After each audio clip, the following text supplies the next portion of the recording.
Hello friends, happy Christmas. അപ്പോൾ ദേ ഞാൻ Christmas ദിവസം രാവിലെ തന്നെ എണീറ്റ് കുളിച്ച് പല്ലൊക്കെ തേച്ച് ഒരുങ്ങി ട്യൂഷൻ സെൻറ്ററിൽ പോകാനായിട്ട് റെഡി ആയിട്ടുണ്ട്. നമ്മുടെ ട്യൂഷൻ നമുക്ക് ക്രിസ്മസ് പരിപാടിയാണ്. അപ്പം നമ്മളതിന് പോവുകയാണ്. ദേ ഞാൻ ബാഗൊക്കെ ഇട്ട് റെഡിയായി പോവാണ് കേട്ടോ. അപ്പോൾ പോയിട്ട് വന്നിട്ട് കാണാം. അപ്പോൾ ഇത്രയേ ഉള്ളൂ. അപ്പോൾ ദേ ഞാൻ പോയിട്ട് എന്താണ് രാവിലെ 10 മണി തൊട്ട് ഉച്ചയ്ക്ക് 12 മണി വരെ ഉള്ളായിരുന്നു. അപ്പോൾ 12 മണിയായപ്പോൾ തന്നെ ഞാനിങ്ങ് വന്നു. ഡ്രസ്സൊക്കെ മാറി, പക്ഷേ മേക്കപ്പ് ഇതുവരെ പോയിട്ടില്ല. ഞാനിപ്പം മേക്കപ്പും കൂടെ റിമൂവ് ചെയ്തിട്ട് വരാം. അപ്പോൾ ദേ ഞാൻ പഴയതുപോലായി. ഞാൻ ഡ്രസ്സൊക്കെ മാറി മേക്കപ്പൊക്കെ റിമൂവ് ചെയ്തു. നമ്മുടെ അമ്മയാണെങ്കിൽ ഇവിടെ തകൃതിയായിട്ട് പണി ചെയ്തുകൊണ്ടിരിക്കുകയാണ്. നമുക്ക് രാവിലെ ബ്രേക്ക്ഫാസ്റ്റിനായിട്ട് ദോശയും പിന്നെ തലേ ദിവസത്തെ മീൻകറിയായിരുന്നു.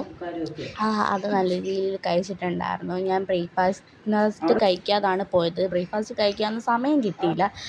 നല്ല അടിപൊളി ദോശയും നല്ല തലേ ദിവസത്തെ മീൻകറിയും പുരട്ടി ഇങ്ങോട്ട് വായി വെക്കുക. സൂപ്പറായിരുന്നു. നല്ല അടിപൊളി ബ്രേക്ക്ഫാസ്റ്റാണ്. എനിക്ക് ഭയങ്കര ഇഷ്ടപ്പെട്ടു. പുതിയ ബ്രേക്ക്ഫാസ്റ്റ് കഴിച്ചു. പിന്നെ അന്നേരം കുറച്ച് കേക്ക് ഉണ്ടായിരുന്നു. ക്രിസ്മസ് അല്ലേ, അപ്പോൾ കേക്ക് കഴിച്ചു. നല്ല ടേസ്റ്റ് ആയിട്ടുള്ള കേക്കായിരുന്നു. എനിക്ക് ഒത്തിരി ഇഷ്ടപ്പെട്ടു. പ്ലം കേക്കാണ്. സൂപ്പറായിരുന്നു ഗൈസ്. അപ്പോൾ ക്രിസ്മസ് ഒക്കെ അല്ലേ, അപ്പോൾ എല്ലാവർക്കും ഹാപ്പി ക്രിസ്മസ് എന്ന് കമൻറ്റ് ചെയ്യാൻ മറക്കണ്ട. അപ്പോൾ ദേ കേക്ക് നല്ല ടേസ്റ്റുള്ള കേക്ക്. അത് പിന്നെ കഴിഞ്ഞിട്ട് കുറച്ച് വൈൻ ഉണ്ടായിരുന്നു. വൈൻ നമ്മൾ മേടിച്ചിട്ടുണ്ടായിരുന്നു.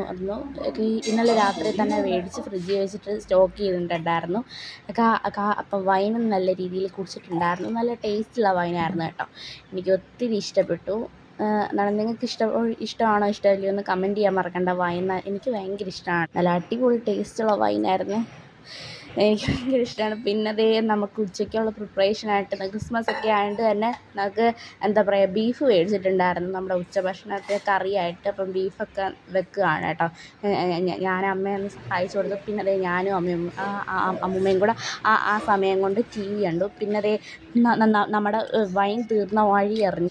നമ്മുടെ വൈനൊക്കെ തീർന്നു പോയി ഗൈസ്. അപ്പം അടുത്ത ക്രിസ്മസിന് നമുക്ക് വൈൻ മേടിക്കാം പുതിയ. ഭയങ്കര വിഷമമായിപ്പോയി ഗൈസ്. ആ കുപ്പി മാത്രം പോയപ്പോൾ എന്തോ പോലെ. പിന്നെ അത് നമ്മൾ ഉച്ച സമയമായപ്പോൾ ചോറ് എടുത്തു. നമ്മുടെ 3 പേരുടെ പ്ലേറ്റ് എടുത്ത് ചോറെടുത്തു. പിന്നെ അത് നമ്മുടെ അടിപൊളി എന്താ പറയുക, ബീഫ് കറിയും പിന്നെ നമ്മുടെ തലേദിവസത്തെ മീൻ കറി കൂടെ കൂട്ടി അടിക്കാൻ പോവാണ്. നമ്മൾ നല്ല ചോറും ബീഫ് കറിയും മീൻ കറിയും കൂടെ കൂട്ടി അടിക്കാൻ പോവാണ്. നല്ല ടേസ്റ്റാണ് കേട്ടോ. ഞാനും അമ്മയും കൂടെ കഴിക്കുവാണ് കേട്ടോ. അടിപൊളിയാണ്. അപ്പോൾ ഇങ്ങനെയൊക്കെയാണ് നമ്മുടെ ക്രിസ്മസ്. അപ്പം നിങ്ങളുടെ ക്രിസ്മസ് എങ്ങനെയാണ് കമൻറ്റ് ചെയ്യാൻ മറക്കണ്ട. അപ്പോൾ ഇത്രയേ ഉള്ളൂ. Tata bye bye, see you, happy Christmas.